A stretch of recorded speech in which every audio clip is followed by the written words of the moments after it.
Shalom, selamat malam Bapak Ibu yang terkasih di dalam Kristus. Selamat bertemu kembali pada kelas pembelajaran firman Tuhan pada hari Jumat tanggal 19 Januari 2024 di kelas Sema Adonai. Yang malam ini temanya adalah dasar dan syarat pengenalan akan Allah. Ini adalah materi dari Teologia Proper, sudah masuk sesi yang kedua ya Bapak Ibu. Dan yang menjadi narasumbernya seperti biasa Pak Pendeta Daniel Palungan. Baik Bapak Ibu sekalian, sebelum kita memulai kelas pembelajaran kita, maka kita akan berdoa terlebih dahulu. Mari Bapak Ibu kita berdoa. Bapa kami yang di surga, terima kasih dan puji syukur ya Bapak, karena pada malam ini kami kembali diberi waktu, kesehatan untuk bisa kembali berkumpul dalam kelas pembelajaran kami yaitu di Sema Adonai. Bapak, biar akhirnya selalu ada pimpinan-Mu, ada penyertaan-Mu di dalam kelas-kelas pembelajaran kami. Demikian juga kelas kami yang sekarang ini. Dan berkatilah saya sebagai moderator yang akan memimpin kelas pembelajaran ini. Mampukan saya ya Tuhan untuk bisa memimpin kelas pembelajaran ini dengan baik, dengan benar melakukan tugas saya, dan juga berkatilah para operator yang bekerja di belakang layar, sehingga mereka juga mampu bekerja melakukan tugas dan tanggung jawabnya dengan baik dan juga dengan lancar. Berkati juga internet kami ya Tuhan, sehingga ketika pembelajaran kelas ini berlangsung, internet kami tidak mengalami satu kendala apapun, sehingga pembelajaran dapat berjalan juga dengan baik dan lancar. Berkati juga Pak Daniel yang akan menjadi narasumber kami pada malam ini. Berikan hikmat daripadamu dan urapi setiap perkataan dari Pak Daniel, sehingga Pak Daniel bisa menyampaikan kebenaran firman-Mu dengan benar, dan juga memberikan kami pemahaman yang baik dan benar sesuai dengan kehendak hati-Mu Tuhan. Dan terutama membukakanlah hati dan pikiran kami yang menerima kebenaran firman-Mu Tuhan. Berikanlah hikmat-Mu juga kepada kami semua yang mendengarkan baik di dalam ruangan ini maupun yang berada di live YouTube untuk bisa memahami pemaparan kebenaran firman-Mu ini di dalam hati dan pikiran kami dengan benar, dan mampukanlah firman itu menjadi rema ya Tuhan di dalam diri kami. Mampukan kami untuk menjadi pelaku-pelaku firman-Mu. Mampukan kami untuk memberitakan dan mengajarkannya kepada sesama kami. Terima kasih Tuhan, kami serahkan kelas pembelajaran kami ini dari awal hingga akhir hanya di dalam tangan-Mu, dan kami patahkan segala kuasa kegelapan yang akan berusaha mengganggu pembelajaran kelas kami dalam nama Yesus. Terima kasih Tuhan Yesus, doa ini kami panjatkan dengan perantara Tuhan Yesus Kristus, Juru Selamat kami yang hidup. Haleluya. Amin. Ya, baik Bapak Ibu sekalian, sebelum kita masuk pada kelas pembelajaran kita, maka saya akan terlebih dahulu menampilkan profil dari narasumber kami, yaitu profil dari Pak Pendeta Daniel Palungan.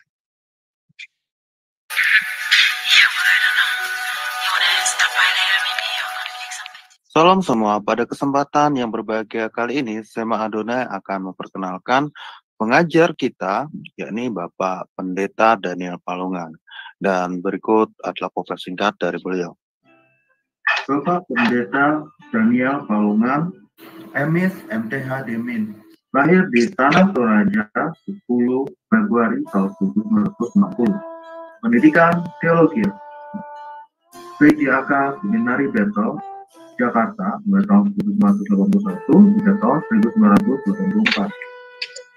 FTII Jakarta, Teologia, mulai dari tahun 1996 hingga tahun 2000. FTII Jakarta, S2 Misiologi, dari mulai tahun 2000 hingga tahun 2002.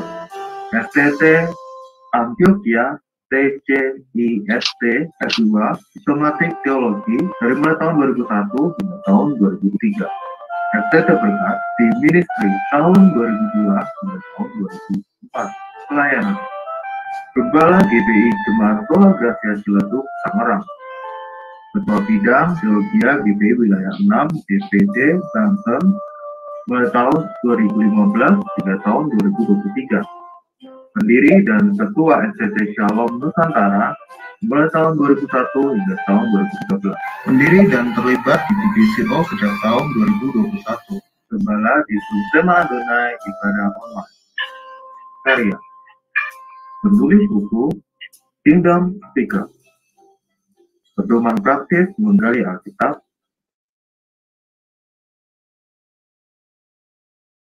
Ya, baik Bapak Ibu, tadi sekilas adalah profil dari narasumber kami, yaitu Pak Pendeta Daniel Palungan. Baik, sebelum kita memulai pada kelas pembelajaran kita, saya akan terlebih dahulu menyapa narasumber kami. Shalom, selamat malam Pak Daniel.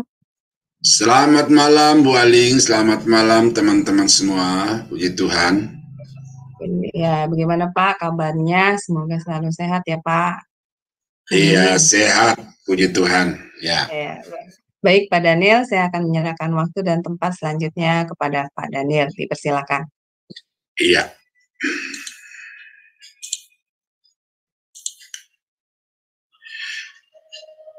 Nah, saudara-saudara yang terkasih di dalam Tuhan,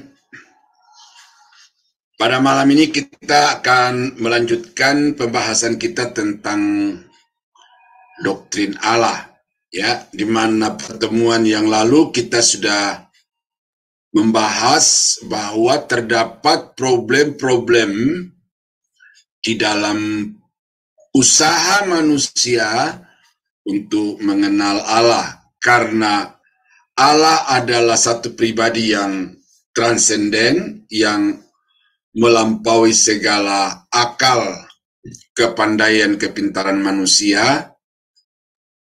Dan sementara pada sisi yang lain, manusia penuh dengan kekurangan dan keterbatasan. Dan oleh karena itu, maka manusia akan sangat susah, bahkan mustahil untuk dapat mengenal Tuhan itu dengan benar. Itu satu pernyataan yang saudara mesti akui, betapapun salehnya saudara secara keagamaan, tetapi kesalehan keagamaan itu tidak otomatis membawa saudara mengenal Tuhan dengan benar. Namun, satu hal yang menggembirakan adalah bahwa Allah yang transenden, Allah yang maha suci itu adalah pribadi yang rindu untuk bersekutu dengan umatnya. Rindu untuk dikenal oleh ciptaannya, khususnya manusia. Nah, oleh karena itu maka Allah merelakan diri untuk dikenal oleh setiap orang yang mau datang dan mengenal Dia. Dan karena itu maka kita melihat Allah mengambil berbagai tindakan, ya, untuk menyatakan diri kepada manusia. Nah, tapi sebelum sampai ke situ, maka kita akan melihat dulu tentang dasar kita untuk mengenal atau dasar pengenalan akan Allah.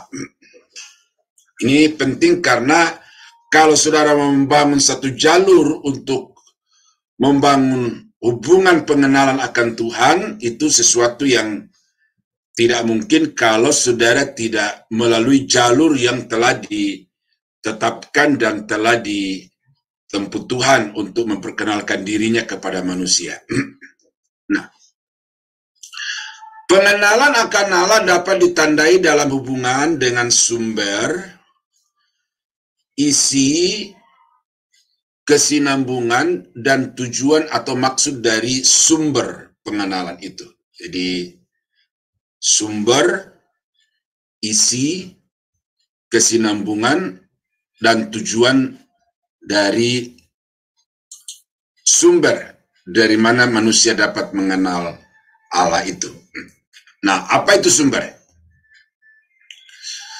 Sumber, ya, Allah adalah sumber pengenalan manusia atau pengenalan kita akan Dia. Jadi harus berawal dari pribadi Allah itu sendiri. Ya. Hanya Allah yang adalah kebenaran. Jika Ia memperkenalkan atau menyatakan dirinya, kita dapat mengenal Dia secara benar. Jadi saudara-saudara, dari sini kita bisa melihat bahwa inisiatif dan tindakan untuk mengenal Allah dengan benar itu semuanya bersumber dari Allah sendiri. Tanpa Allah mengambil inisiatif dan tindakan untuk menyatakan diri atau memperkenalkan diri kepada manusia, maka adalah mustahil untuk manusia bisa mengenal Tuhan. Ya, karena kebenaran Allah itu telah dinyatakan melalui Kristus dan para rasul-rasulnya. Nah, jadi di sini ada dua sumber di sini. Apa? Jalur yang Tuhan tempuh untuk memperkenalkan diri kepada manusia. Yang pertama itu adalah melalui Kristus. Ini sesuatu yang harus saudara pahami, bahwa Kristus datang ke dalam dunia ini adalah dengan maksud untuk menyatakan Bapa kepada manusia. Ya, ada satu bagian Alkitab yang murid-murid, khususnya Filipus, datang kepada Yesus dan berkata, Tuhan, tunjukkanlah Bapa itu kepada kami. Nah, tetapi Yesus berkata, barang siapa yang sudah melihat aku, dia sudah melihat Bapa. Nah, jadi jelas bahwa Yesus adalah gambar wujud Allah yang diutus ke tengah-tengah dunia ini untuk memperkenalkan Allah kepada manusia. Ya, nanti di dalam doktrin Kristologi, saudara akan belajar itu dari berbagai sisi tentang kedatangan Kristus ke tengah-tengah dunia ini dan apa tujuannya. Nah, selama ini kita tekankan kepada tujuan penyelamatan, tujuan penebusan. Itu khotbah di mana-mana berbicara tentang penyelamatan, penebusan, korban yang sempurna, yang dengan itu manusia dapat diselamatkan dengan sekali korban untuk selama-lamanya. Tetapi harus diingat bahwa ada maksud lain Yesus datang ke dalam dunia ini, yaitu bahwa dia datang untuk menyatakan Allah atau menyatakan Bapa kepada manusia. Nah, jadi tanpa kedatangan Yesus ke dalam dunia ini, manusia tidak akan mungkin mengenal Bapa itu secara benar. Ya. Ya, saya baca dulu di dalam Ibrani pasal 1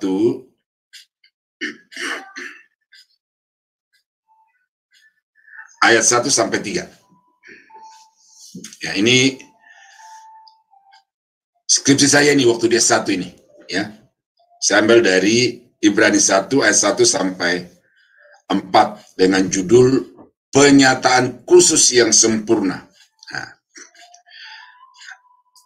mengapa Yesus itu dikatakan sebagai penyataan yang sempurna? Dikatakan begini, setelah pada zaman dahulu Allah berulang kali dan dalam pelbagai cara berbicara kepada nenek moyang kita dengan perantaraan nabi-nabi, maka pada zaman akhir ini ia telah berbicara kepada kita dengan perantaraan anaknya yang telah ia tetapkan sebagai yang berhak menerima segala yang ada.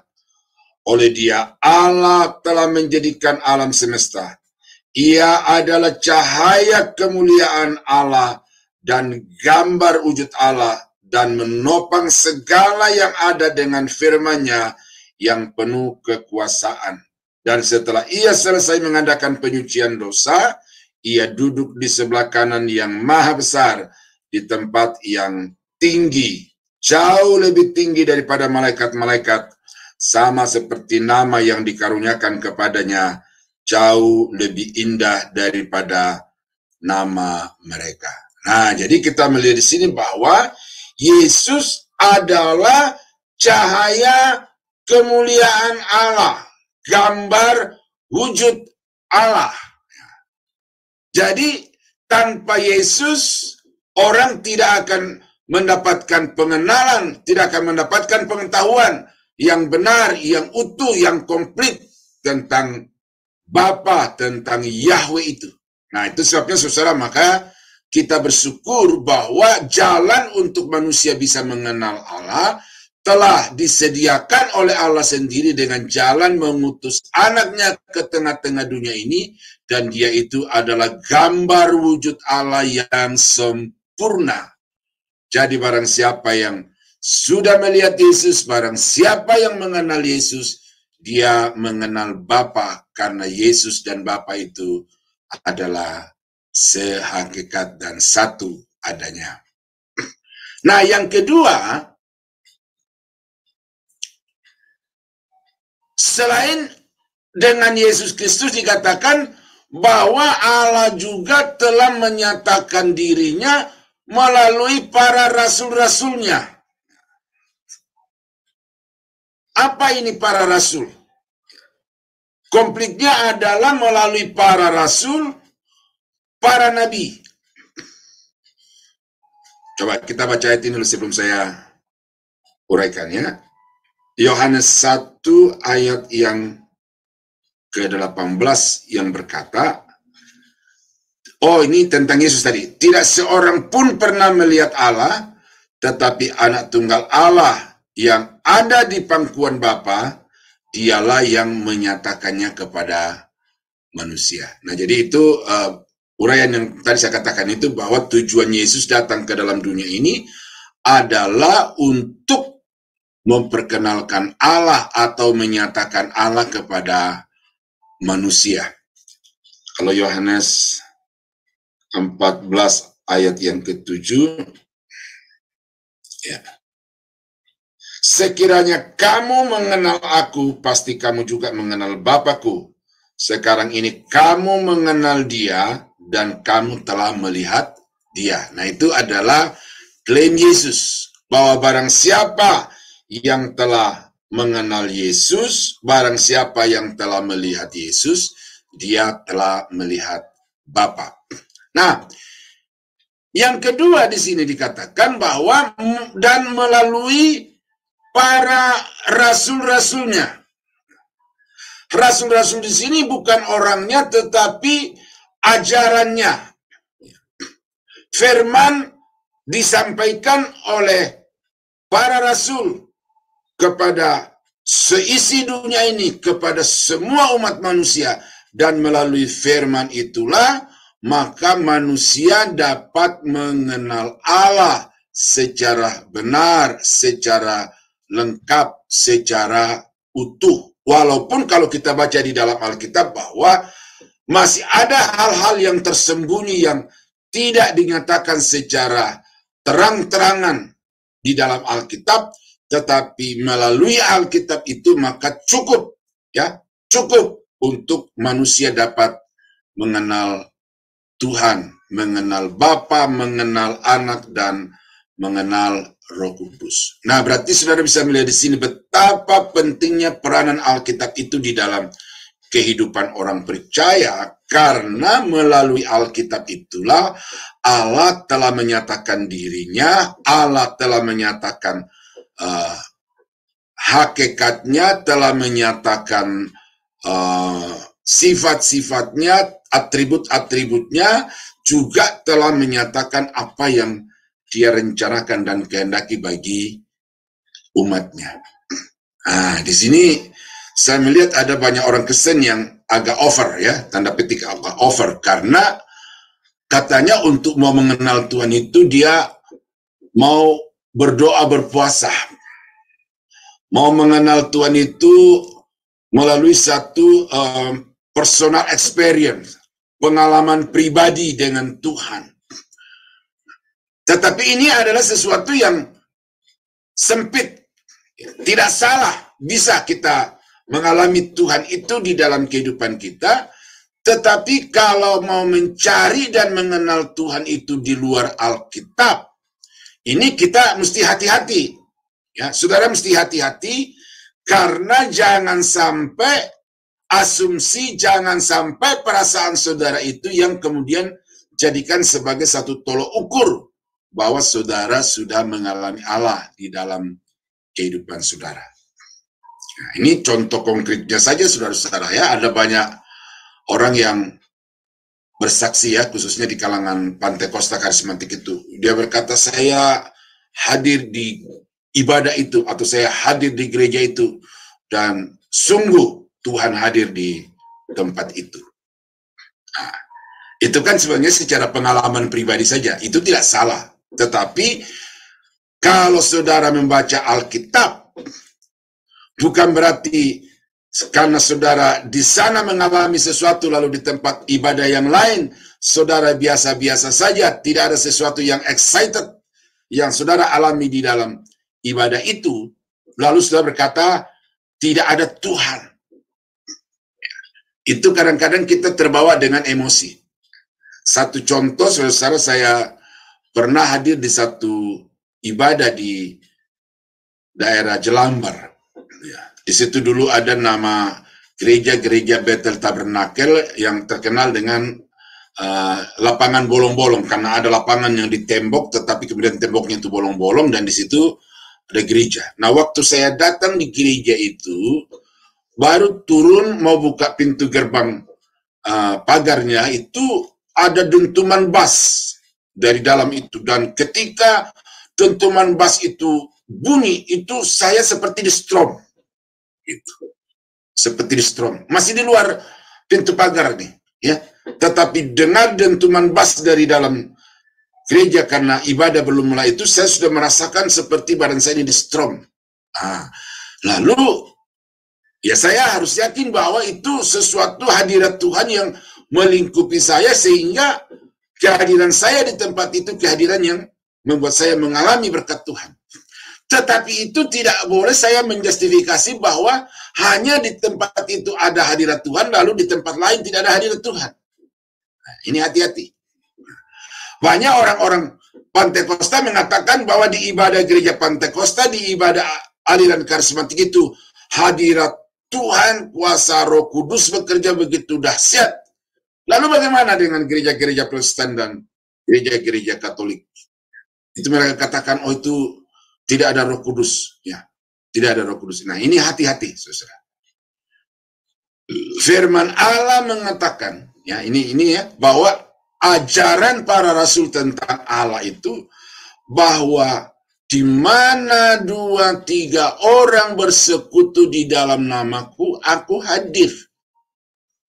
Jadi bukan soal tempat, tetapi ada persekutuan umat Tuhan yang dibangun di dalam kesehatian, yang dibangun di dalam kerukunan, maka Tuhan hadir. Kehadiran Tuhan tidak dibatasi dengan suasana, dengan situasi kondisi, tetapi kehadiran Tuhan itu dikenali melalui ajaran firman, ajaran para rasul, ajaran para nabi, bahwa di mana 2-3 orang bersekutu, Tuhan hadir. Bahwa Tuhan itu maha hadir. Nah, ini penting Bapak Ibu, ya, bahwa Allah menyatakan diri kepada manusia itu melalui Yesus. Itu puncaknya. Nah, tapi sebelum itu, Allah menyatakan diri kepada manusia melalui firman-Nya, yaitu melalui ajaran para nabi dan ajaran para rasul. Itu sebabnya sebagai gembala, sebagai guru, saya menekankan kepada jemaat dan kepada mahasiswa bahwa saudara harus membaca Alkitab setiap hari. Ada teman saya yang punya di postingan, ya, postingan di Facebooknya, dia berkata begini, tanpa firman tidak ada sarapan. Ya. Saya lupa itu kalimatnya, tetapi no word, no breakfast. Saya lupa itu firmannya itu dia ganti apa itu. Tapi intinya adalah bahwa tidak akan ada sarapan kalau belum membaca Alkitab. Nah, jadi orang itu punya satu komitmen bahwa dia akan selalu membaca Alkitab setiap pagi. Dan itu sesuatu yang wajib untuk kita teladani di dalam hidup ini, saudara. Karena hanya dengan melalui membaca Alkitab, maka kita dapat mengenal Tuhan itu dengan benar, walaupun tidak langsung sempurna, tetapi secara bertahap, sebagaimana yang kita baca melalui firman-Nya itu, maka dari situ kita bisa sedikit demi sedikit mengenal siapa Tuhan yang kita sembah itu. Nah, ini yang namanya pertumbuhan, ini yang namanya dinamika iman. Ya, tidak statis, tidak mandek, tetapi setiap hari ada satu peningkatan, baik secara pengetahuan maupun secara karakter hidup. Nah, itu yang disebut sebagai pendewasaan. Maka slogan the next level itu ya harusnya begitu, saudara. Ya, bertumbuh di dalam pemahaman yang benar tentang Allah, bertumbuh di dalam karakter yang semakin hari semakin berkenan kepada Tuhan, dan juga kemudian bertumbuh di dalam tindakan-tindakan yang semakin hari semakin memberkati orang. Ya. Juga janji Kristus tentang datangnya Roh Kudus untuk mengungkapkan kebenaran, agar orang percaya dapat memahami dan mengenal Allah dengan benar. Nah, tadi melalui Yesus, melalui firman yang disampaikan oleh para nabi dan para rasul, sekarang cara yang dipakai atau jalan yang dipakai Allah untuk menyatakan diri kepada manusia, yang dengan itu manusia bisa mengenal Allah adalah melalui Roh Kudus. Nah, kita baca ini. Yohanes 16 ayat 13 sampai dengan ayat yang ke-15. Atau saya baca mulai ayat yang ke-12. Ya. Masih banyak hal yang harus kukatakan kepadamu, tetapi sekarang kamu belum dapat menanggungnya. Tetapi apabila ia datang, yaitu Roh kebenaran, ia akan memimpin kamu ke dalam seluruh kebenaran. Sebab ia tidak akan berkata-kata dari dirinya sendiri, tetapi segala sesuatu yang didengarnya, itulah yang akan dikatakannya, dan ia akan memberitakan kepadamu hal-hal yang akan datang. Ia akan memuliakan aku, sebab ia akan memberitakan kepadamu apa yang diterimanya daripadaku. Segala sesuatu yang Bapa punya adalah aku punya, sebab itu aku berkata, ia akan memberitakan kepadamu apa yang diterimanya daripadaku. Nah, segala sesuatu yang Bapa punya, kata Yesus, adalah punyaku, Yesus.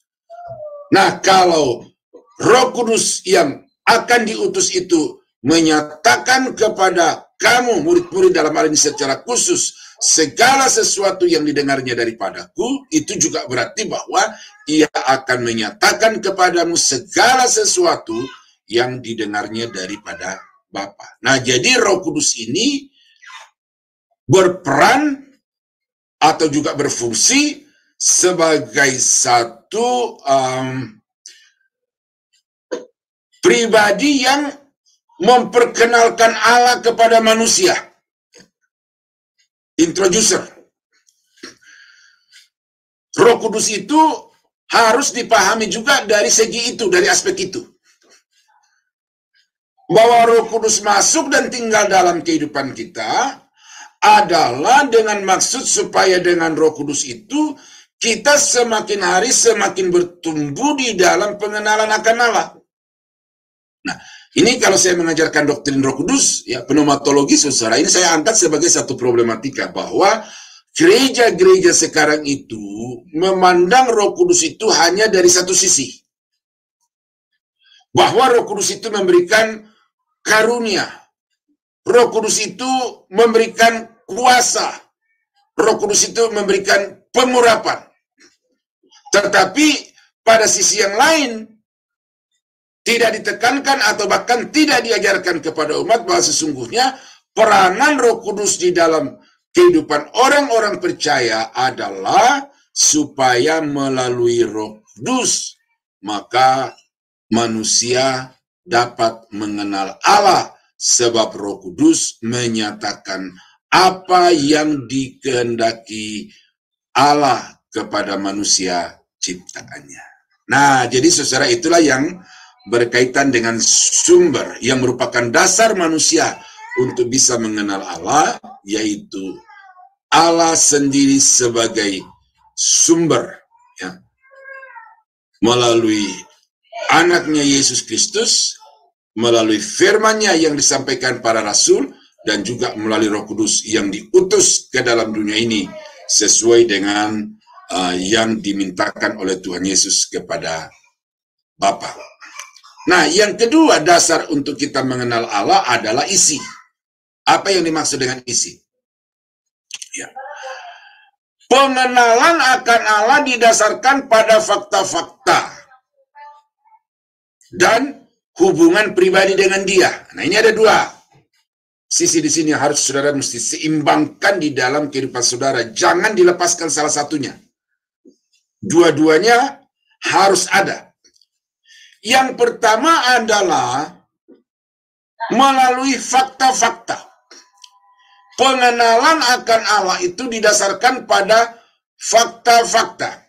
Nah, apa fakta-fakta tentang keberadaan Allah itu? Yang dimaksudkan di sini adalah Alkitab, ayat-ayat Alkitab. Ya. Jadi kita bisa membangun satu pengenalan yang benar, ya. Membuat satu identifikasi yang benar tentang Allah itu berdasarkan dengan fakta-fakta yang kita baca, yang kita temui di dalam Alkitab, baik hakikatnya, atributnya, kehendaknya, rencananya, dan lain sebagainya. Nah, tanpa itu, saudara tidak akan memiliki pengenalan yang mendasar. Nah, tetapi yang kedua adalah hubungan pribadi. Hubungan pribadi. Bahwa setiap orang itu harus mengalami di dalam dirinya sendiri satu perjumpaan pribadi dengan Yesus. Satu pengalaman pribadi dengan Allah. Ini pasti, saudara. Artinya apa? Harus terjadi bagi orang-orang yang sungguh-sungguh mau mengenal Allah dengan benar. Mau tidak mau dia harus di dalam dirinya ada satu pengalaman pribadi tentang bagaimana Allah menyatakan dirinya kepada orang itu secara pribadi. Nah, ini yang kadang-kadang menjadi kurang pada gereja-gereja tertentu, tetapi ditekankan secara berlebihan pada gereja-gereja tertentu.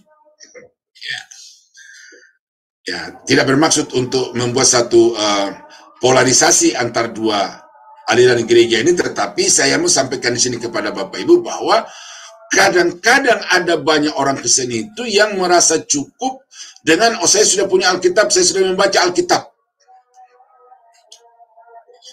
Tetapi apakah Alkitab itu hidup di dalam dirinya? Apakah orang itu menghidupi firman itu di dalam setiap niat hati, rancangan pikiran, dan tindakan perbuatan? Itu tanda tanya besar. Nah, oleh karena itu maka pemahaman terhadap fakta-fakta Alkitab itu harus nyata juga di dalam pengalaman perseorangan setiap orang dengan Tuhan. Satu contoh begini, saudara. Saya jarang untuk bersaksi dan menceritakan ini karena bagi saya ini adalah satu pengalaman pribadi yang tidak mungkin bisa sama dengan orang lain karena masing-masing orang itu Tuhan punya cara sendiri untuk menyatakan diri kepada orang itu. Saya tanggal 1 Januari 1981 di dalam khotbah sambut tahun atau buka tahun baru di Kota Jayapura, Papua, saya mendengarkan firman kurang lebih antar jam 10 sampai jam 11 siang itu. Di dalam khotbah itu kemudian diakhiri dengan satu tantangan. Dia berkata, saudara-saudara, mari di dalam tahun yang baru ini, kita mulai dengan hidup yang baru. Klasik, saudara. Ya, kata-katanya klise. Karena itu kata-kata yang terulang dan diucapkan oleh begitu banyak pendeta. Mari dalam tahun yang baru ini, kita mulai dengan hidup yang baru. Tetapi pada saat itu, ketika dia berkata, mari kita mulai dengan hidup yang baru, itu hidup saya itu seperti dialiri dengan sebuah aliran listrik yang membuat saya bergetar dan kemudian tanpa sadar saya menangis. Ini karena memang sesudah khotbah, mau masuk di dalam doa tutup firman itu ya, Gereja aliran Pantoksa begitu, mengajukan tantangan, dan ketika saya merasakan jamahan Tuhan atau lawatan Tuhan itu, maka sepanjang doa mengakhiri firman Tuhan itu saya menangis tanpa sadar, ya, karena saya mengalami sesuatu di dalam diri saya, sesuatu yang baru. Saya pulang ke rumah, kata-kata itu terngiang-ngiang terus. Saya membuka Alkitab yang tidak pernah saya buka dan hanya menjadi satu pelengkap dari tas saya sebagai orang Kristen gitu ya, tas sekolah saya ambil, saya buka, dan terbuka satu Alkitab yang ayat yang tidak pernah saya baca, yang berkata bahwa apa gunanya seseorang memperoleh seluruh dunia ini tetapi jiwanya binasa. Tuh, kata-kata itu terngiang-ngiang di dalam hati saya. Tidak pernah saya baca Alkitab sebelumnya, tetapi begitu saya buka Alkitab itu, seperti Alkitab itu terbuka sendiri dan mata saya tertuju kepada ayat itu. Apa gunanya seseorang memperoleh seisi dunia ini tetapi jiwanya binasa? Saya semakin ada rasa haus, kerinduan untuk membaca Alkitab. Berikutnya lagi, hari berikutnya saya buka lagi, seperti terbuka dengan sendirinya Alkitab itu, lalu terbuka satu halaman Alkitab yang di dalamnya mata saya tertuju kepada satu ayat yang berkata, barang siapa menambah ilmu menambah kesengsaraan. Ya, dan seterusnya, ya, kata-kata itu, barang siapa menambah ilmu menambah kesengsaraan, menambah pengetahuan, menambah penderitaan. Nah, waktu itu saya di SMA, saudara. Ya, ini sedikit kesaksian ya, di SMA. Lalu cita-cita saya dua, kalau nggak masuk akabri kepolisian, masuk insinyur pertanian untuk pulang kampung, membangun kampung. Dan kakak saya sangat senang dengan cita-cita itu. Tetapi pada saat itu saya putuskan saya harus tinggalkan sekolah saya untuk masuk sekolah Alkitab. Ya, bukan karena pengetahuan itu tidak penting Bapak Ibu, tetapi ini yang saya katakan tadi, pengalaman pribadi dengan Tuhan itu tidak boleh menjadi landasan ajaran kepada orang lain. Dan konfirmasi tentang panggilan saya untuk melayani Tuhan itu nyata lagi di dalam satu pelayanan yang kurang lebih 4 bulan kemudian, ada kebuktian kebangunan rohani di kota Jayapura, dan saya hadir dalam ibadah itu. Lalu pendeta itu mengutip, ini bukan dasar khotbahnya, tetapi dia mengutip. Di dalam khotbahnya itu ada ayat yang berkata, hai anak manusia, aku telah menetapkan engkau menjadi penjaga atas umatku, dan kalau ada di antara mereka yang berdosa dan engkau tidak menegurnya, maka dia akan mati di dalam dosanya, tetapi aku akan menuntut pertanggungan atas nyawanya daripadamu. Itu Yesaya pasal 3, 16-20 yang melekat di kepala saya sampai ini, karena ayat itu yang meneguhkan saya untuk masuk di dalam sekolah Alkitab untuk melayani Tuhan tahun 1981. Nah, itu pengalaman, saudara. Jadi saya mengalami di dalam diri saya apa yang saya baca, apa yang saya dengar dari firman Tuhan. Dan ini yang membuat makin bertumbuh, makin bertambah di dalam Tuhan itu, karena ada fakta-fakta, ya, membaca ayat-ayat Alkitab, mendengar ayat-ayat Alkitab, lalu kemudian menjadi pengalaman di dalam hidup saya, sehingga antara fakta dan pengalaman itu menyatu, membuat saya itu mengalami Tuhan di dalam hidup saya.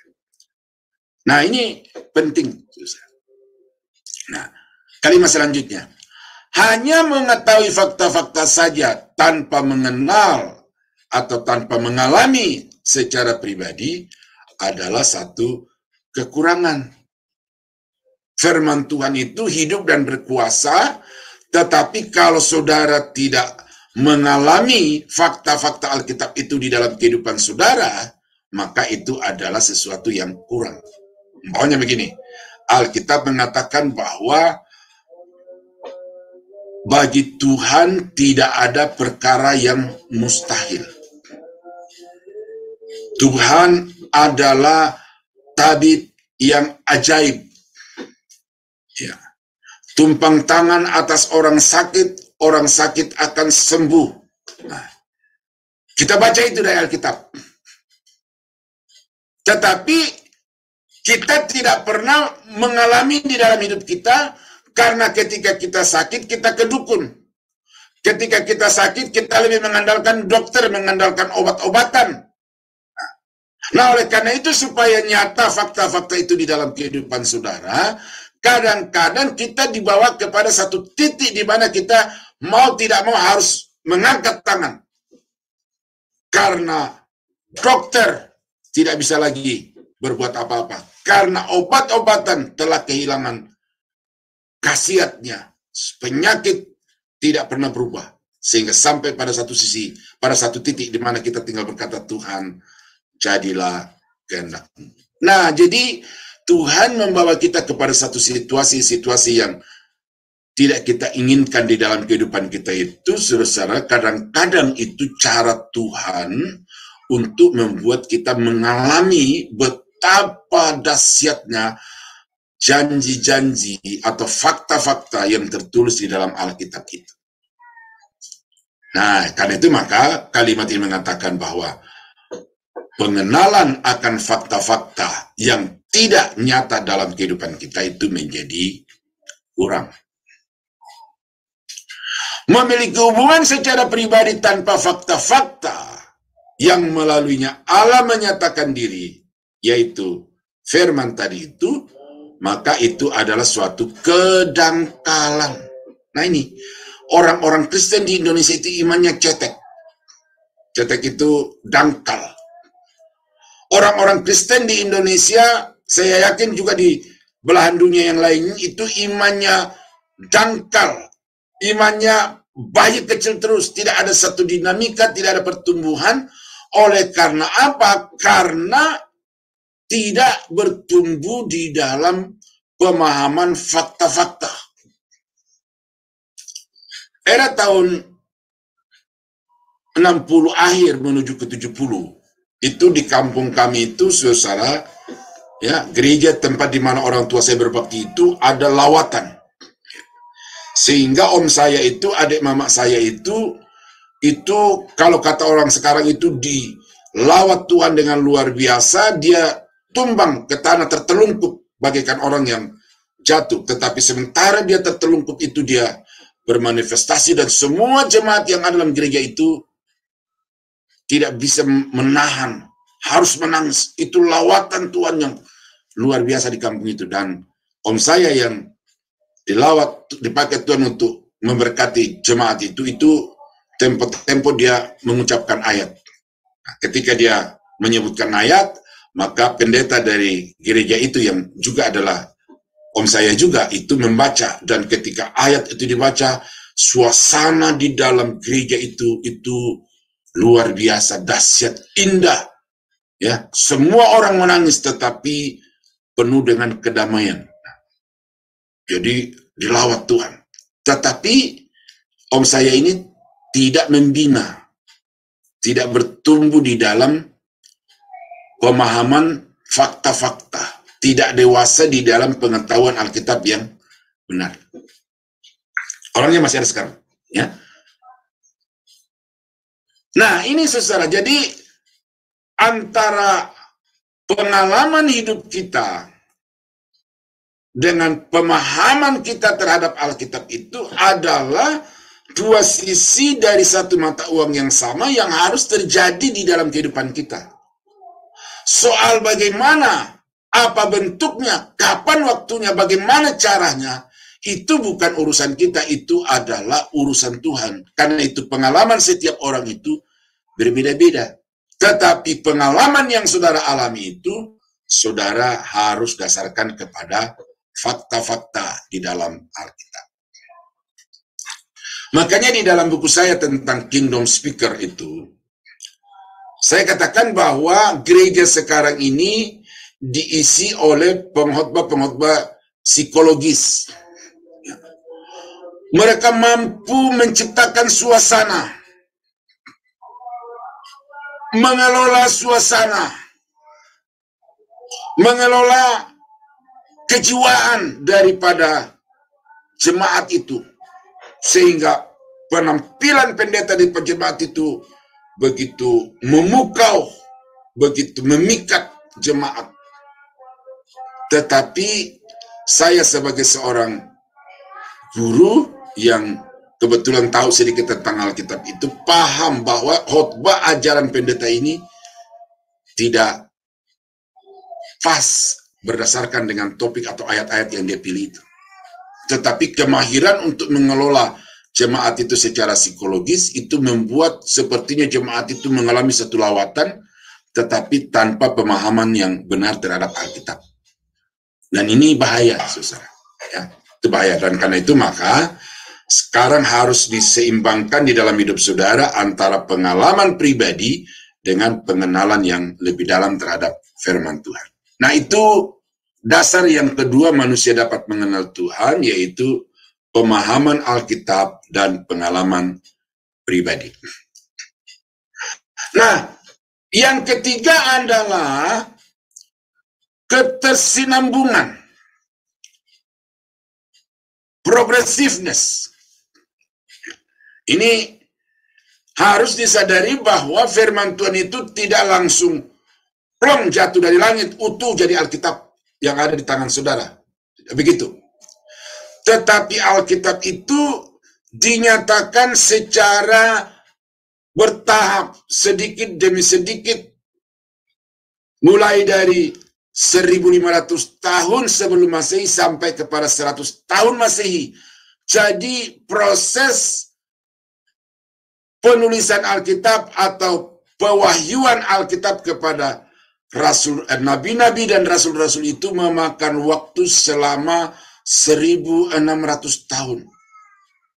Mengalami satu perkembangan perlahan-perlahan. Bahkan ada satu masa di mana stuck selama 400 tahun. Ya. Masa silent antar perjanjian. Ya, intratestamen itu. Kalau kita baca di dalam buku-buku sejarah itu, bahwa ada satu masa di antara berakhirnya penulisan kitab Maleakhi dengan permulaan penulisan kitab Matius itu di situ ada masa silent antar perjanjian selama 400 tahun. Itu Tuhan tidak berbicara. Tetapi kemudian dimulai lagi, ada zaman Rasul Matius, dan kemudian diakhiri pada masa Rasul Yohanes menulis tentang kitab Wahyu. Nah, ini ada satu perkembangan penyataan yang progresif, yang makin lama makin bertambah banyak, makin lama semakin lengkap dan akhirnya sempurna seperti yang kita miliki di dalam Alkitab. Nah, oleh karena itulah saudara-saudara kekasih dalam Tuhan, maka ini harus juga menjadi kenyataan di dalam kehidupan kita, bahwa tidak ada orang yang begitu mengalami perjumpaan pribadi dengan Tuhan langsung dia mengalami kesempurnaan iman. Enggak. Ketika saudara mengalami perjumpaan pribadi dengan Tuhan, itu yang berubah di situ adalah status. Status orang-orang berdosa menjadi status orang-orang kudus. Status anak-anak dunia menjadi anak Tuhan. Tetapi sebenarnya dari segi kondisi kehidupan, kualitasnya masih sama. Namun, sudah ada pada satu titik perubahan antara yang lama dengan yang baru. Nah, dari titik start itu berkembang. Makin ke depan, makin berkembang. Makin ke depan, makin bertambah. Dan sampai pada batas akhir hidup. Ya, seperti saya, saudara, ya, walaupun saya sudah pendeta gembala, ya tidak boleh berhenti untuk bertumbuh. Harus makin bertumbuh di dalam pengalaman pribadi dengan Tuhan, maupun juga di dalam pengamatan fakta-fakta, pengetahuan fakta-fakta. Dan hari ini saya membaca beberapa literatur, saya diberkati, dan itu membuat saya semakin bertambah di dalam pengetahuan saya tentang fakta-fakta dari Alkitab. Nah, saudara harus begitu mengalami satu pertumbuhan. Nah, coba kita baca ini. 1 Korintus 13 ayat yang ke-12.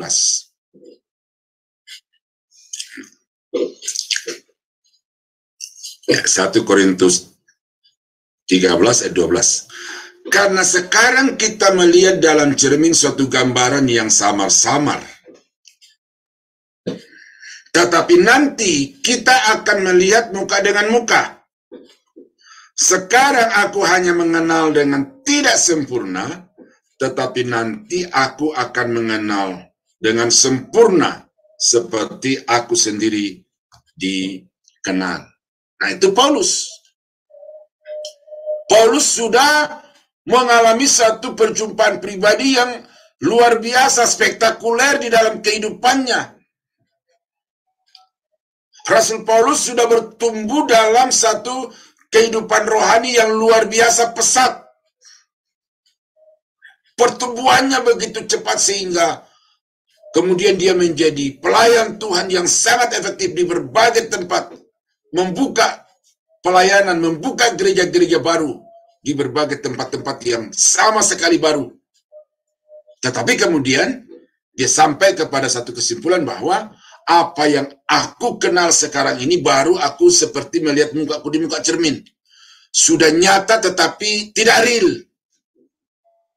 Sudah tergambar dengan utuh tetapi tidak real.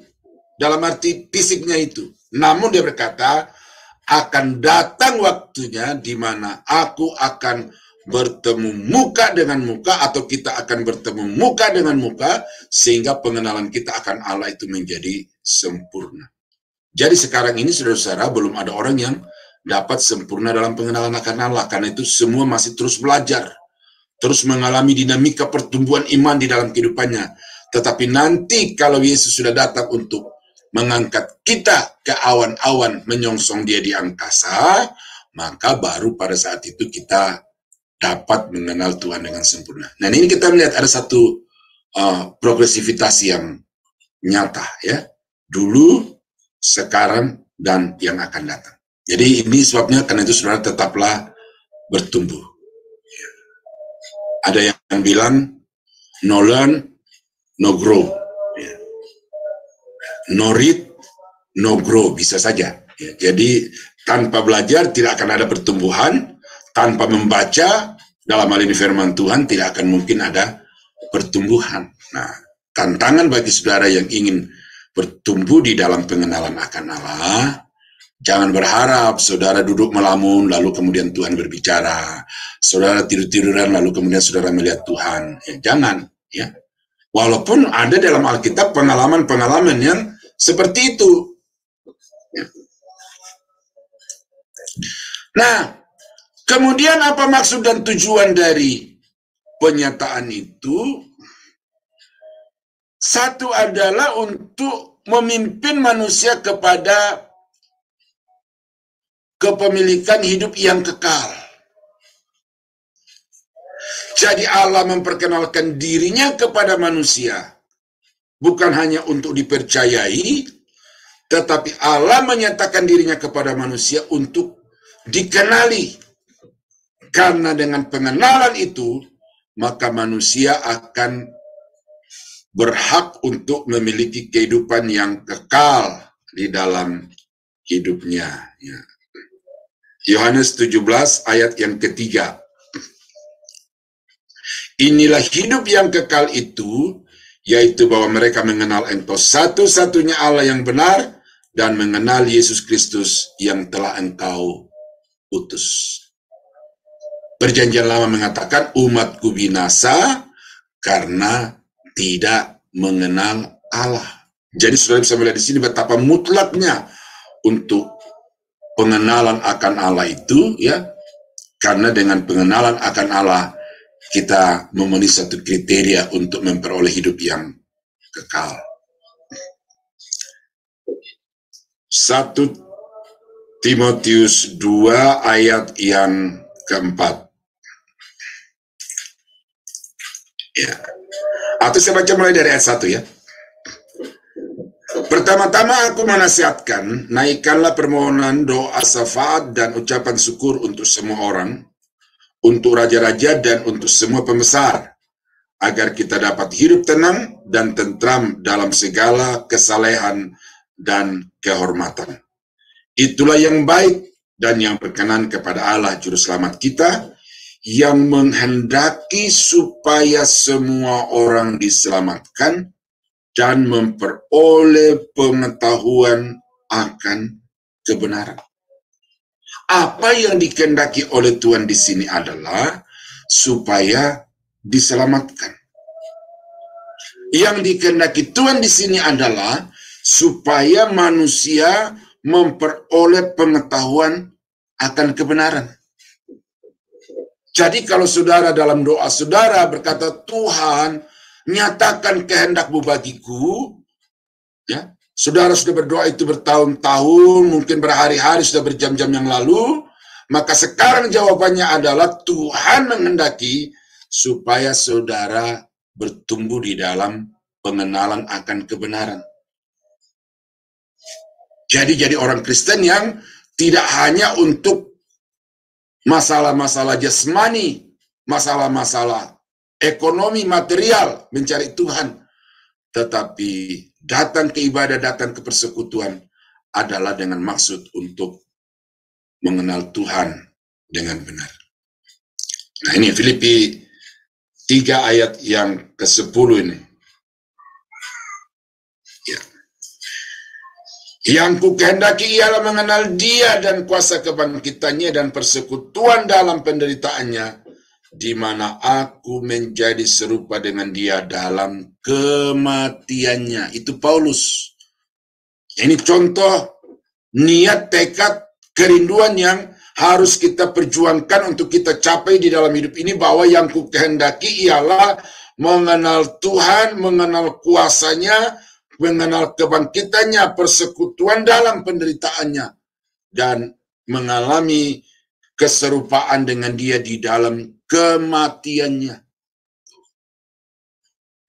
Ini Tuhan mau, saudara, bahwa kita tidak hanya dikaruniai untuk percaya, tetapi juga dikaruniai untuk menderita bersama-sama dengan Kristus. Karena melalui penderitaan-penderitaan itu, kita akan bertumbuh di dalam pengalaman bersama dengan Tuhan, dan dengan itu kita akan bertumbuh juga di dalam pengetahuan dan pengalaman yang benar dengan Tuhan. Itu tujuan pertama. Yang kedua adalah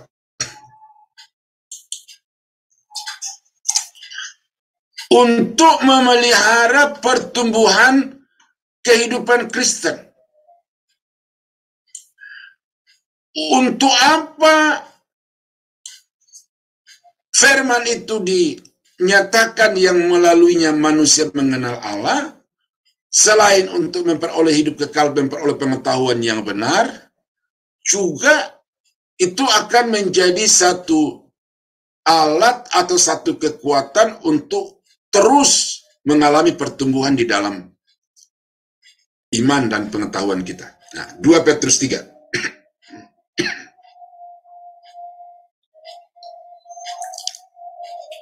Ayat yang ke-18 berkata, tetapi bertumbuhlah dalam kasih karunia dan dalam pengenalan akan Tuhan Juru Selamat kita Yesus Kristus. Baginya lah kemuliaan sekarang dan sampai selama-lamanya. Jadi fokus pertumbuhan iman yang benar itu adalah Yesus. Bukan gereja, bukan pendeta, bukan pimpinan gereja. Banyak orang terkendala di dalam pertumbuhan pengenalan akan Allah secara benar karena dia membiarkan dirinya itu dibarikade oleh denominasi gerejanya. Dia membiarkan dirinya itu dibatasi oleh kewibawaan, otoritas, pengaruh dari pimpinan gerejanya. Karena itu pertumbuhannya hanya sekedar aktivitas internal denominasinya, tetapi tidak pernah mengalami satu dinamika pertumbuhan ke arah Yesus yang adalah Tuhan dan Juru Selamat. Padahal ini saudara, ya, kalau kita bertumbuh di dalam pengenalan akan Tuhan, berfokus kepada Yesus, ini yang akan mewujudkan kesatuan tubuh Kristus di tengah-tengah dunia ini. Ini yang akan mengakibatkan terjadinya satu kehidupan kekristenan yang harmonis di antara segala bangsa, segala suku, kaum, dan bahasa. Tetapi karena kita tidak bertumbuh ke arah Yesus, tidak bertumbuh kepada pengenalan yang benar akan Allah, maka itu sebabnya kita melihat ada relasi yang disharmonis antar satu denominasi dengan dominasi lain, bahkan antar satu gereja lokal dengan gereja lokal lain, itu seringkali terjadi hubungan yang nyata-nyata tidak harmonis. Nah, itu sebabnya maka saudara harus bertumbuh ke arah Yesus. Ya, makin lama harus makin mengenal Yesus. Memang mau tidak mau saudara harus mengenal Yesus itu dengan bimbingan pendeta, dengan bimbingan gereja. Itu tidak bisa tidak, tetapi gereja, pendeta hanya berperan sebagai yang melengkapi, yang menuntun saudara untuk bertumbuh makin dewasa di dalam Tuhan, dan mereka bukanlah fokus dari pertumbuhan itu. Iya. Saya bacakan satu ayat. Ya. Filipi 1 ayat 9 dan 10.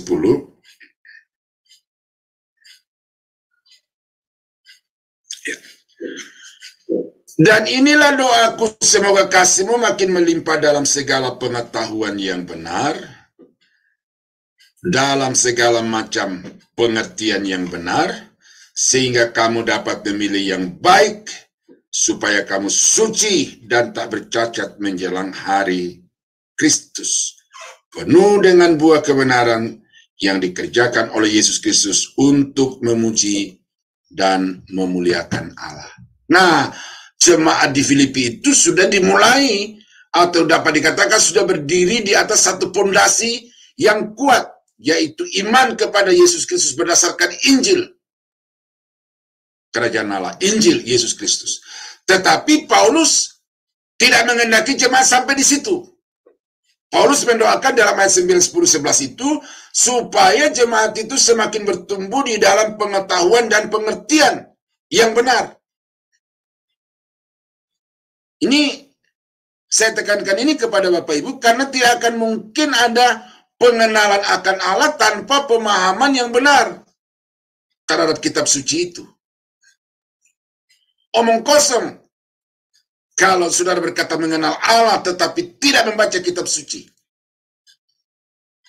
Bisa orang mengalami jamahan Tuhan, tetapi itu kan sebenarnya baru titik awal permulaan. Nah, kalau dia tidak melanjutkan dengan membaca, mempelajari kebenaran firman itu, ya dia akan statis di situ.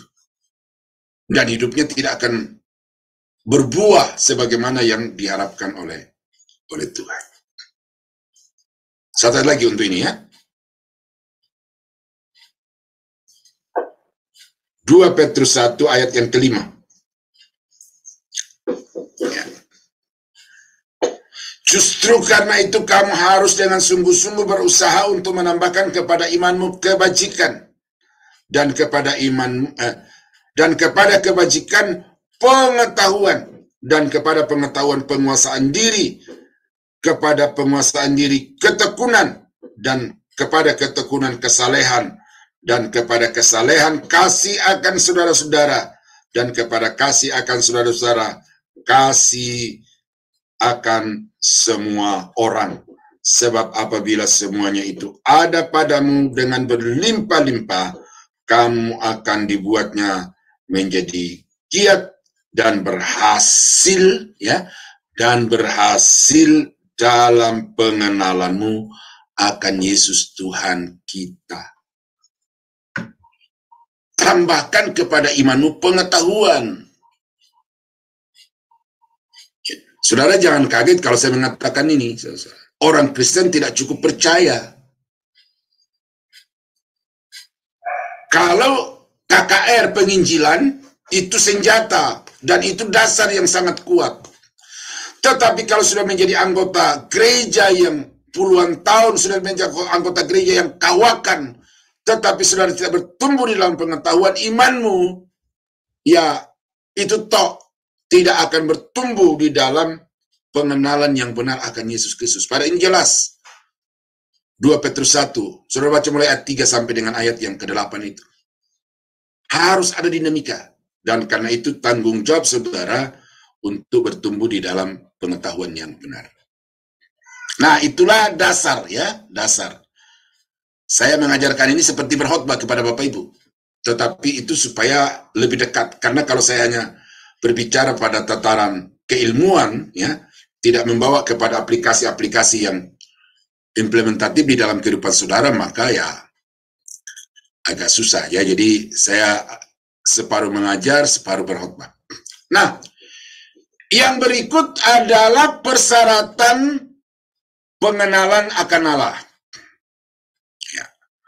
Allah yang mengambil inisiatif untuk menyatakan dirinya sehingga manusia dapat mengenalnya. Tanpa itu atau tanpa tindakan penyataan diri itu, tidak ada jalan untuk manusia dapat mengenal Allah. Ya, agama didirikan, ritual dilaksanakan.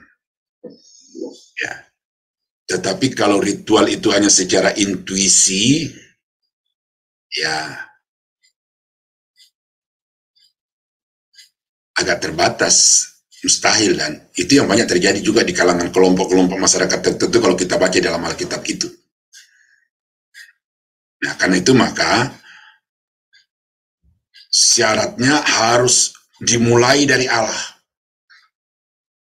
Inisiatifnya, tindakannya, ketetapan-ketetapannya itu harus dari situ.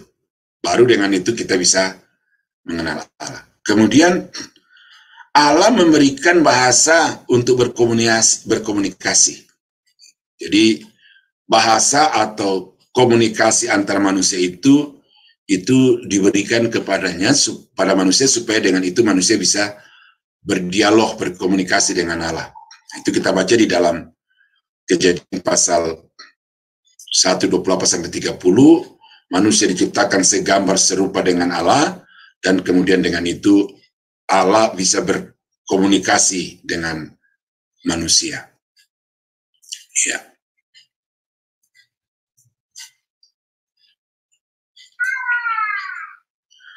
Ya, ini tadi ya. Allah menciptakan manusia menurut gambarnya. Karena itu manusia mempunyai akal, inteligensia, sehingga dapat mengerti arti dari kata-kata, logika dari kalimat-kalimat dan ungkapan-ungkapan.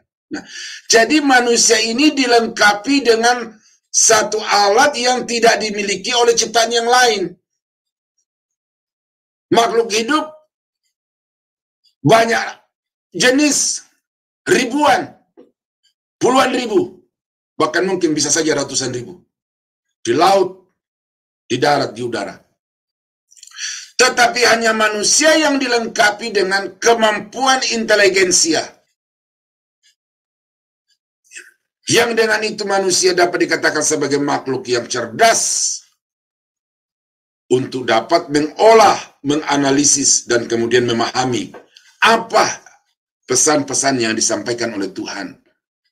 Baik melalui sinyal-sinyal ataupun dengan kata-kata yang terang kepada manusia. Nah, jadi saudara-saudara, ini berarti bahwa kita bersyukur Tuhan itu melengkapi kita dengan kelengkapan ini. Bukan hanya tubuh kemudian roh, tetapi kita diberikan pikiran. Nah, ini harus diberdayakan Bapak Ibu. Saudara mengiring Tuhan dengan hati itu dasar. Tetapi apa yang saudara yakini di dalam hati itu harus bertumbuh kepada pemahaman secara logika. Dan Allah memberikan itu kepada saudara, karena itu maka saudara harus berdayakan. Dan kalau saudara tidak memberdayakan potensi intelektualitas yang Tuhan beri, maka itu saudara akan bertanggung jawab kepada Allah yang memberikan potensi atau juga keunggulan itu daripada makhluk-makhluk yang lain. Ya, jadi jangan hanya di kantor Bapak Ibu ya memberdayakan potensi intelektual ini secara perfect. Saya kadang-kadang heran ya, bos-bos yang di kantor begitu sempurna, membaca dokumen itu huruf demi huruf, suruh revisi, suruh perbaiki kepada stafnya. Tetapi sampai di gereja pendetanya ngomong ngalor ngidul ya, main amin-amin saja, main ngangguk-ngangguk saja. Masuk gereja, otak jangan taruh di pintu gereja, saudara. Masuk gereja, otak dibawa ke dalam gereja. Mendengar khotbah pendeta, mendengar pengajaran dosen, jangan hanya dengan mata dan telinga. Tetapi mendengar khotbah pendeta dan pengajaran dosen juga harus dengan pengetahuan yang ada. Maka akan terjadi kesinambungan. Tidak tolalit seperti sinyal yang seringkali menghambat hubungan kita dengan orang yang kita berkomunikasi. Atau seperti di Zoom ini kadang-kadang terjadi gangguan. Karena tidak nyambung. Nah, mengapa tidak nyambung? Karena banyak orang Kristen yang tidak pakai otak di gereja. Pendeta juga banyak tidak pakai otak di gereja. Maka dari mimbar ngomong ngalor ngidul. Nah, itu ya. Ini tegas nih saya bicara ini Bapak Ibu. Karena ini kan kita belajar. Nah, itu yang syaratnya ya. Jadi Tuhan memberikan kepada kita kapasitas intelektualitas. Kalau kita tidak berdayakan itu ya sulit. Maka harusnya orang-orang yang berpendidikan laju pertumbuhan imannya harus lebih cepat dibandingkan dengan orang-orang yang buta huruf dan lain sebagainya. Tetapi ya kadang-kadang bukan lebih cepat tetapi sama lambatnya gitu.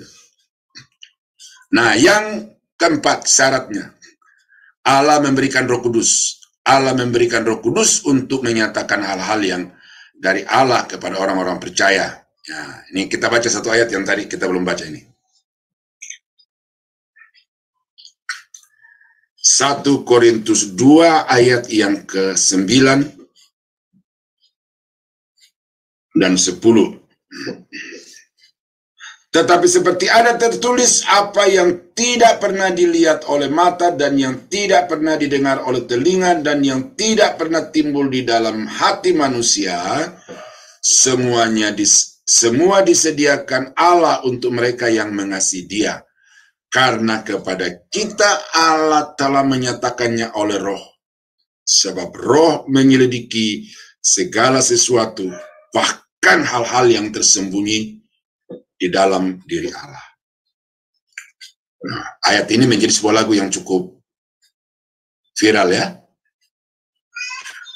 Allah sanggup melakukan segala perkara, dan awal-awalnya di atas. Tetapi banyak pendeta memaknai ayat 9 ini dengan berkat-berkat jasmani. Berkat-berkat materi. Itu pola penafsiran yang sembrono. Yang dimaksud dengan apa yang tidak pernah timbul dalam hati, tidak pernah dilihat mata, tidak pernah didengar telinga di sini adalah pekerjaan Roh Kudus yang memberikan kepada orang-orang yang didiami Roh Kudus itu kemampuan untuk mengerti rahasia Allah. Ini hikmat Allah. Roh memberikan kepada kita hikmat Allah. Itu berarti bahwa syarat pengenalan akan Allah adalah memberikan keleluasaan kepada Roh Kudus untuk berkarya, menggarap pikiran dan menggarap hati kita. Maka itu Paulus berkata, jangan memadamkan roh. Nanti di doktrin Roh Kudus itu saya harap, saya sudah lupa siapa nanti, di kelas sebelah ini, salah ingat ya. Nanti kalau sudah belajar Roh Kudus itu, saudara akan tahu bahwa Roh Kudus diberikan Tuhan itu salah satu tujuannya adalah untuk menuntun manusia di dalam pengenalan akan Allah. Ini 1 Yohanes 2 ayat 27. Apa pengurapan itu? Pengurapan di sini dimaknai banyak orang sebagai manifestasi yang membuat orang merinding, atau seperti pengalaman saya di tahun 81 itu. Itu sempit, pengertian yang sempit. Tetapi pengertian yang lebih luas dan yang lebih pas adalah 1 Yohanes 2 ayat 27, sebab di dalam diri kamu tetap ada pengurapan yang telah kamu terima daripadanya, karena itu tidak perlu kamu diajar. Jadi pengurapan itu berkaitan dengan pengajaran. Ya, kamu tidak perlu diajar oleh orang lain. Ya, tetapi sebagaimana pengurapannya mengajar kamu. Jadi pengurapan itu adalah satu pribadi yang bertindak untuk mengajar kamu tentang segala sesuatu.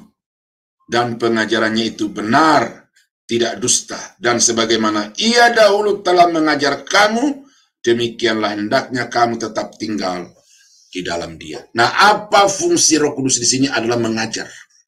Ini yang disebut sebagai mengurapi. Jadi kalau ada seorang pendeta yang mengkhotbahkan satu bagian Alkitab dan melalui khotbahnya itu saudara mengerti maksud dari bagian Alkitab itu pendeta yang diurapi Tuhan.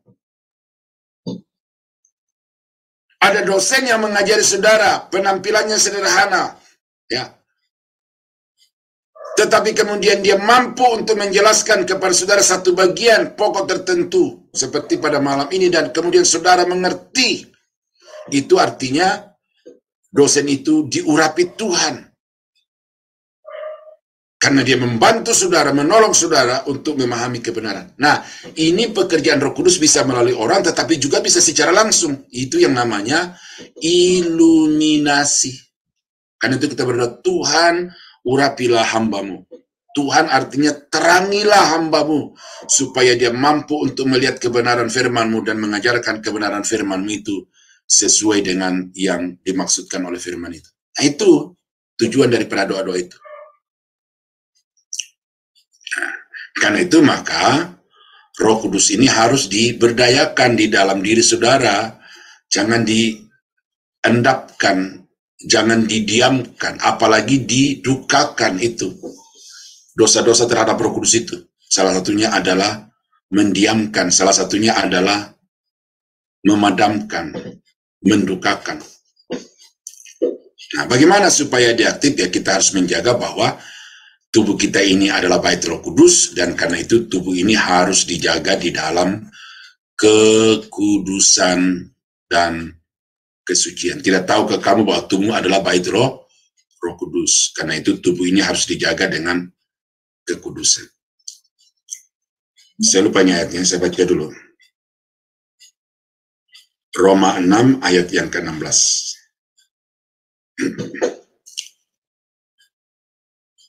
Nah, apakah kamu tidak tahu bahwa apabila kamu menyerahkan dirimu kepada seseorang sebagai hamba untuk mentaatinya, kamu adalah hamba orang itu yang harus kamu taati, baik di dalam dosa yang memimpin kepada kematian, maupun dalam ketaatan yang memimpin kamu kepada kebenaran. Jadi, kalau kita ini adalah hamba manusia saja, kita taat mutlak kepada orang itu, entah jalannya benar, entah jalannya salah. Maka sekarang secara implisit di sini Paulus mengatakan bahwa kamu adalah hamba Allah, karena itu tunduklah kepada Allah dan jangan biarkan tubuhmu itu dicemari dengan dosa, karena tubuhmu itu adalah bait Roh Kudus. Nah, itu cara untuk memberdayakan Roh Kudus dalam diri kita itu untuk dapat mengenal Allah dengan benar, selain merawat kondisi tubuh kita untuk kondusif di mana Roh bisa berkarya, tetapi juga kita harus memberikan peluang seluas-luasnya kepada Roh Kudus untuk menyatakan apa yang Dia kehendaki. Satu ayat terakhir sebelum saya berikan kepada Bapak Ibu kesempatannya.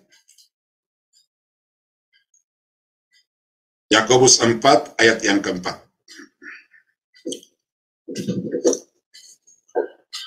Hai kamu orang-orang yang tidak setia, tidakkah kamu tahu bahwa persahabatan dengan dunia ini adalah permusuhan dengan Allah?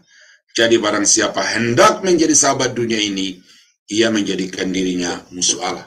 Nah, jadi ini syarat atau cara-cara yang dirumuskan di dalam Alkitab untuk bagaimana kita bisa mengkondisikan hidup kita ini supaya selalu dalam relasi yang harmonis dengan Tuhan, yang dengan itu Roh Kudus bisa berkarya dengan leluasa. Maka Jangan sampai hidup saudara itu didominasi oleh hal-hal dunia, oleh keduniawian. Nah, itu yang Paulus, Yakobus ajarkan, dan juga beberapa bagian yang Paulus ajarkan, bagaimana supaya kita dapat mengenal Allah. Ya, syaratnya itu adalah Allah yang berinisiatif, Allah memberikan bahasa untuk kita bisa mengerti, dan kemudian Allah memberikan berkomunikasi tadi, maksudnya memberikan bahasa untuk kita berkomunikasi. Lalu yang ketiga adalah Allah memberikan akal pikiran untuk kita bisa menangkap apa yang Tuhan maksudkan. Dan yang keempat adalah Allah memberikan Roh Kudus, supaya dengan Roh itu kita diajari, kita diurapi, kita diiluminasi, diiluminir untuk kita mengenal Allah dengan benar. Nah, jadi itu pemaparan saya pada malam ini, Bapak Ibu. Dasarnya kita mengenal Allah, dan kemudian persyaratan mengenal akan Tuhan. Nah, kalau ada yang mau dikomentari, ada yang mau ditanyakan, saya kembalikan kepada Ibu Aling untuk memandu. Iya, baik Pak Daniel, terima kasih. Luar biasa ya Pak untuk pemaparan malam ini. Baik. Baik Bapak Ibu, sebelum kita masuk pada sesi tanya jawab dan diskusi, lebih dahulu saya akan membaca Ibu Heni ya akan membacakan channel-channel seminggu ke depan Sema Adonai. Sebentar, dan channel yang relay ke YouTube. Ya, silakan Bu. Ya, shalom, shalom.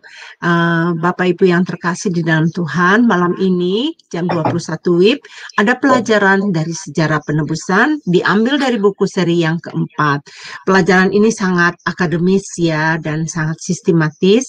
Bapak Ibu, ayo bersama kami bergabung kembali di jam 21 WIB ya. Temanya adalah kejatuhan tragis keluarga kerajaan Allah. Bapak pengajarnya adalah Bapak Pendeta Yudi Lengkong dan moderatornya saya sendiri. Dan acara selanjutnya untuk hari Sabtu itu adalah pengajaran dari Pastor Lalu Pausen. Nah, Pastor Lalu Pausen ini ya dia baru hidup dari umat seberang dulu ya. Nah, sekarang dia dipakai Tuhan luar biasa. Saya sangat diberkati dari khotbah-khotbah dia gitu. Nah, udah lama nggak berhubungan. Dulu teman sepelayanannya di gereja YouTube. Nah, sekarang saya hubungi lagi. Ayo Pastor, kasih pengajaran. Nah, dia memberikan pengajaran hari Sabtu jam 20:10 ya. Dan moderatornya adalah saya. Sampai ketemu untuk besok pengajaran. Harap teman-teman catat ya supaya teman-teman bisa belajar bersama-sama kami. Ya, untuk hari Minggu ya, kami ada ibadah online. Hari Minggu ibadah online itu dilayani oleh Bapak Pendeta Daniel Krisno. Nah, liturgisnya itu dari Ibu Dewi dari Jerman. Live songnya adalah Ibu Murni Brandes yang selalu memberkati Jum Sema Adonai. Dan diadakan jam 19 WIB ya. Di YouTube juga bisa live, bisa ditonton. Di YouTube Sema Adonai 2024. Ya, itu untuk acara ibadah online kami. Kemudian ini tolong di-subscribe ya Bapak Ibu ya. Channel kami, channel Sema Adonai, kemarin dulu kami dihack sama orang nakal ya. Udah kami hapus posting-posting yang tidak berkenan dan sudah kami ganti passwordnya, tetapi tetap aja dari pihak YouTube mengatakan bahwa kami melakukan kejahatan, dan kemudian kami ganti dengan channel kami yang baru dengan Sema Adonai 2024. Bapak Ibu yang terkasih, mohon bantuannya, tolong subscribe channel kami. Kenapa juga saya minta begitu? Supaya Bapak Ibu tidak ketinggalan, ada khotbah renungan pagi, dan ada juga online, dan ada juga dari Bapak Gembala kami, yaitu narasumber kita sekarang ini, Pak Daniel Palungan, memberikan 1 minggu 1 kali, itu ada renungan singkat yang diberikan. Nah, walaupun renungan singkatnya itu penuh dengan pengajaran, jadi Bapak Ibu tolong subscribe channel kami yang baru, Sema Adonai 2024. Ya, untuk selanjutnya, inilah channel-channel yang live bersama kami. Channel Sema Adonai, tolong dicari Sema Adonai 204 ya. Nah, ini saya belum ganti, tapi nanti mungkin minggu depan kalau memang nggak ada kabar ya, terpaksa saya ganti. Nah, channel Omihen, channel Gereja YouTube, channel Kahalirai TV, channel Uti Watimena, channel Nebu Ali, channel Sola Scriptura, channel Rin Jumat, channel Nans Bible Apologetic. Ya, untuk selanjutnya, inilah renungan pagi kami dari hari Senin sampai hari Sabtu, dilayani oleh hamba-hamba Tuhan yang sangat memberkati. Kami banyak sekali mendapatkan input, laporan bahwa mereka sangat diberkati dengan renungan pagi setiap hari. Hari Senin dilayani oleh Ibu Suryani, hari Selasa dilayani oleh Pak Daniel Palungan, hari Rabu dilayani oleh Pak Dedi Kurniawan, dan hari Jumat itu dilayani oleh Kamis dilayani oleh Pak Pendeta James, kemudian hari Jumat dan Sabtu dilayani oleh Pendeta Daniel Rukrisno ya. Dan Bapak Ibu hanya di-live-kan di channel Sema Adonai 2024. Tolong Bapak Ibu subscribe sekali lagi untuk Bapak Ibu bisa mengikuti siaran langsung kami atau siaran ulang kami dari channel Sema Adonai 2024. Ya, demikian Sister Aling, saya kembalikan.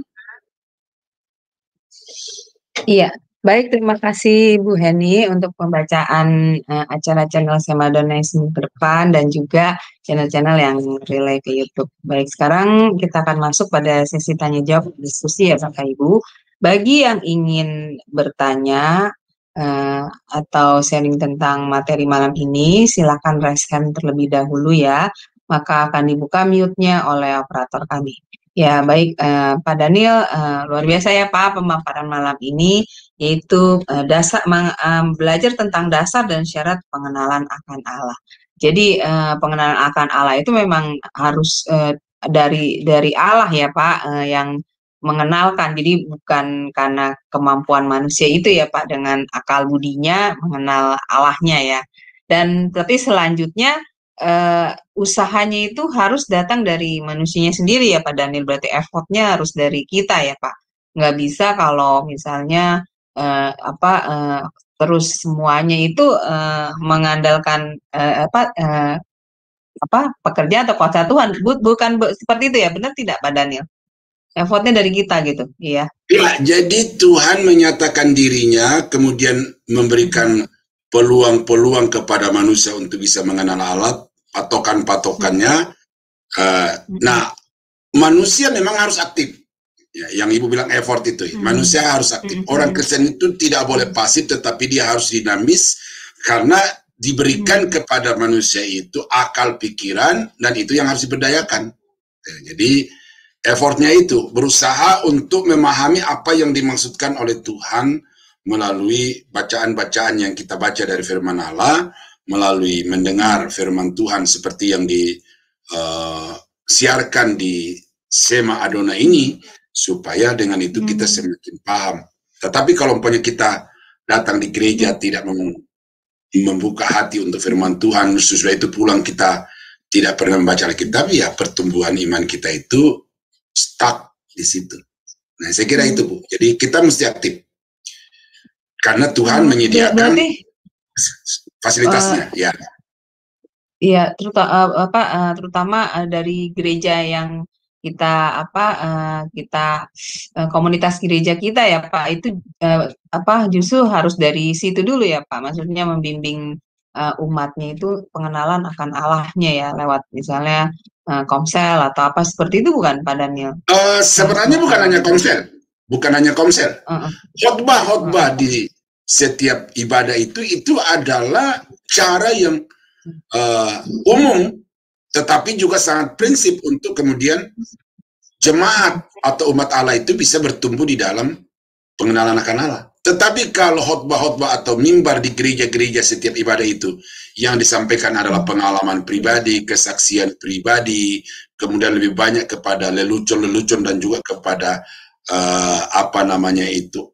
hayalan-hayalan, ya, cerita yang dikarang-karang, itu tidak akan membuat jemaat bertumbuh. Nah, karena itu semakin dewasa saudara-saudara mesti tahu mana makanan sehat, mana makanan ciki-cikian yang menyenangkan anak-anak kecil itu. Kegemaran kita itu tidak lagi kepada yang lucu-lucu, tetapi kepada yang betul-betul membuat kita itu paham apa yang dimaksud oleh Tuhan. Nah, ini yang menjadi pendorong, pemicu di dalam diri saya untuk terus bergumul di dalam kelas itu, karena saya mau supaya generasi yang akan datang dari pemimpin gereja Tuhan itu betul-betul orang yang menyadari bahwa saya berdiri di depan jemaat di atas mimbar Tuhan ini adalah untuk memperkenalkan Tuhan kepada jemaat, untuk menuntun umat untuk bertumbuh dewasa di dalam pengenalan akan Allah. Itu tanggung jawab utama. Karena itu saya bilang penggembalaan itu bukan sekedar menjaga komunitas, tetapi penggembalaan itu sejatinya adalah memberikan kepada jemaat itu pengajaran yang alkitabiah. Nah, sehingga Bapak Ibu yang sudah berkecimpung di dalam kelas ini hari demi hari, bahkan dalam satu hari itu berapa kali, itu diharapkan nanti outputnya adalah saudara itu kemudian memiliki kemampuan, kapasitas untuk menuntun jemaat itu bertumbuh di dalam pengenalan akan Allah. Nah, itu gereja di situ. Tetapi pada sisi yang lain, jemaat, ya kalau jemaat itu sendiri pasif, merasa cukup, yang penting saya sudah datang, saya sudah memenuhi ritual-ritual dan tuntutan liturgis, ya tidak akan bertumbuh. Jadi harus ada juga effort dari orang itu secara pribadi. Nah, karena itu persekutuan itu penting. Di dalam Ibrani dikatakan janganlah kamu tinggalkan persekutuan, tetapi semakin giat melakukannya, semakin giat untuk menasihati satu dengan yang lain. Nah, itu adalah fungsi yang harus ditumbuh kembangkan di dalam komunitas itu. Setiap jemaat harus terlibat secara aktif untuk membangun imannya sendiri dan juga membangun iman sesama komunitasnya. Oke, itu Bu. Iya, betul Pak. Memang harus prosedur yang benarnya begitu ya Pak Daniel. Tapi kenyataannya pelaksanaannya jauh berbeda ya Pak. Iya, kita ngomong yang realnya aja seperti itu ya Pak Daniel. Makanya banyak umat-umat itu, Tuhan itu ya yang tidak bertumbuh ya Pak imannya seperti yang diharapkan. Nah, untuk yang masuk sesi yang ini Pak, yang kedua pengenalan akan Allah lewat isi. Kan di situ kan dikatakan tadi bahwa setelah mengetahui fakta tapi harus mengalami perjumpaan dengan Allah. Ini dengan melewat penderitaan ya. Tadi Pak Daniel bilang itu ya. Nah, ini yang dimaksud dengan penderitaan ini sebenarnya sama dengan memikul salib penyangkal diri bukan Pak Daniel? Jadi yang dimaksud dengan fakta-fakta itu adalah pengetahuan secara knowledge itu ya, dengan mengetahui banyak ayat-ayat Alkitab, memahami banyak ayat-ayat Alkitab. Tetapi itu saya katakan tadi, satu sisi yang lainnya adalah bahwa maaf ya.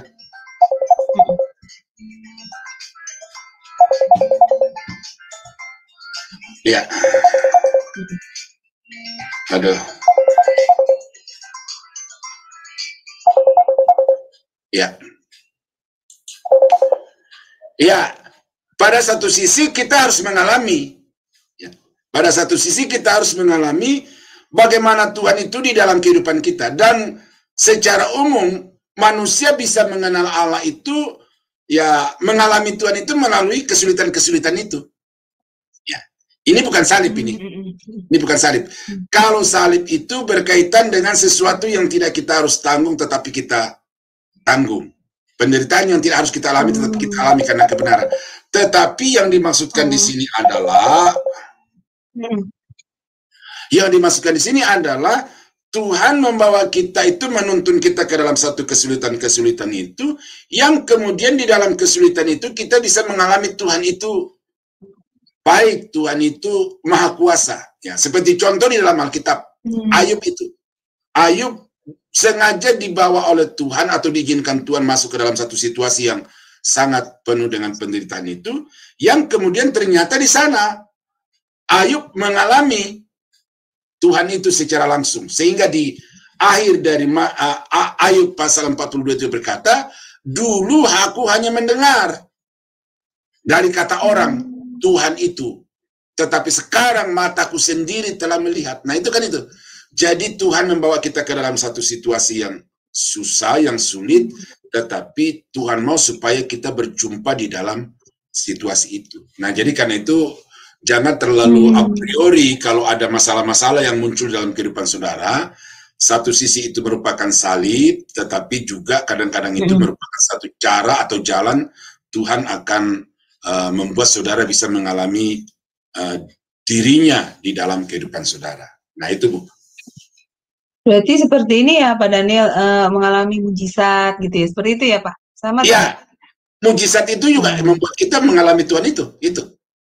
Ya. Jadi mujizat itu bukti bahwa Tuhan itu hadir. Tuhan itu ada, Tuhan itu berkuasa. Jadi mujizat-mujizat. Bahkan hal-hal yang tidak hanya wujud fisiknya saja, tetapi di dalam pikiran kita ketika kita suntuk, atau gelap gulita pikiran kita ini, tiba-tiba kita mengalami Tuhan itu dan membuat kita cerah. Nah, itu juga adalah mujizat yang luar biasa sebenarnya. Gitu ya. Nah, Pak Daniel, bagaimana dengan orang yang hidupnya sudah sejahtera gitu, dia tidak mengalami kekurangan gitu, Pak. Nah, misalnya dalam hal ekonomi, lalu dia sudah merasa cukup bisa mengatasi segala hal di dalam hidupnya karena ya kondisinya yang sudah sejahtera itu, ya bagaimana tuh, Pak? Apakah dia kan maksudnya penderitaan apa lagi yang dialami oleh orang seperti itu, Pak? Nah, ini mungkin penyakit kali ya, Pak. Berapa hari yang lalu ada kenalan di udara seperti ini dan dia telepon. Awalnya kita telepon untuk ya seperti ini juga, tetapi kemudian dia masuk kepada masalah pribadi, lalu dia katakan dalam 1 tahun itu pernah dia belanja 1 miliar. Dalam 1 tahun itu dia pernah belanja 1 miliar. Nah, saudara bisa bayangkan kekayaan orang itu. Jadi berapa ratus juta itu dalam 1 bulan dia habiskan. 1 tahun 1 miliar belanja ya. Tetapi kemudian tanpa saya tahu-tahu dia menangis gitu loh. Dan tangisannya itu jelas nyata bahwa di dalam dirinya itu ada satu penderitaan yang teramat sangat. Nah, jadi jangan jadikan kekayaan itu sebagai ukuran bahwa orang itu sejahtera. Itu kesimpulan saya. Jangan jadikan harta itu, materi itu sebagai ukuran bahwa orang itu sudah tidak ada masalah. Di dalam banyak berita kita melihat bagaimana orang-orang kaya lompat dari gedung tinggi, apartemen tingkat sekian. Ini bukan orang miskin, ini orang kaya. Nah, dari situ kita melihat satu kenyataan bahwa penderitaan itu tidak dapat diselesaikan dengan materi. Nah, jadi Tuhan membawa kita itu ke dalam kesulitan-kesulitan seperti itu. Dan itu semua dialami setiap orang, dari orang susah sampai kepada orang yang paling kaya, itu penderitaannya ada. Bentuknya, wujudnya, kualitasnya berbeda-beda. Nah, sebenarnya maksud Tuhan di situ adalah supaya kita semua sadar kita butuh Tuhan. Nah, tetapi penyakit orang kaya itu, ya di dalam doa, siapa itu di dalam Amsal itu, penulis Amsal dalam Amsal 30, dia berkata begini, 2 hal aku mohon kepadamu ya Tuhan, dan janganlah itu kau tolak daripadaku. Jangan berikan kepadaku kekayaan, supaya aku kalau aku kenyang, aku berkata siapa Tuhan itu. Tidak butuh Tuhan lagi, ya. Lalu yang kedua, jangan berikan kepadaku kemiskinan, supaya aku jangan mencuri dan mempermalukan nama Tuhan. Jadi ternyata kekayaan itu pada satu sisi berkat, tetapi pada sisi yang lain merupakan satu ujian iman. Nah, jadi kita mesti melihat ini secara menyeluruh, ya. Jangan kita, karena banyak orang Kristen yang kemudian marah kepada Tuhan, melihat orang lain kaya, bahkan orang yang tidak percaya Tuhan dia kaya, dia miskin, gitu. Tetapi itu kan pengalaman banyak di dalam Mazmur, bahwa hampir aku tergelincir karena melihat orang-orang fasik itu lebih makmur, lebih tambun-tambun, ya toh? Sementara aku yang begitu setia mengabdikan diri hidup dalam kekurangan. Tetapi kemudian di akhir dari kisah itu berkata, untung saja aku tidak tergelincir, hampir aku tergelincir, karena menjadikan kekayaan itu sebagai ukuran berkat Tuhan. Nah, jadi ada saja orang kaya, orang susah itu ada masalahnya. Nah, bagaimana setiap orang itu menyikapi masalah itu akan membuatnya mengalami Tuhan di dalam kehidupannya. Saya kira itu.